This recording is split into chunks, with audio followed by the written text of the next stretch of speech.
കൊടുമല്ല ചെറുകളിൽ ഒരിടത്ത് തേൻ കൊയ്യാൻ മാദേവൻ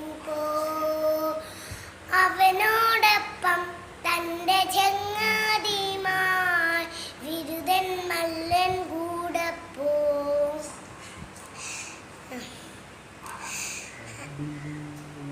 കരടിഞ്ഞു വന്നാൽ കുടലു ഞാനെടുക്കും.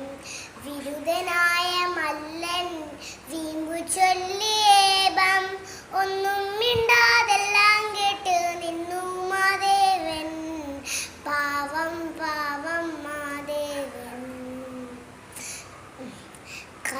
ദൂരെ ദൂരെ നിന്നും കരടി വന്ന നേരം അടുത്തു നിന്ന മരത്തിൽ വളിഞ്ഞു കേറി മല്ലൻ.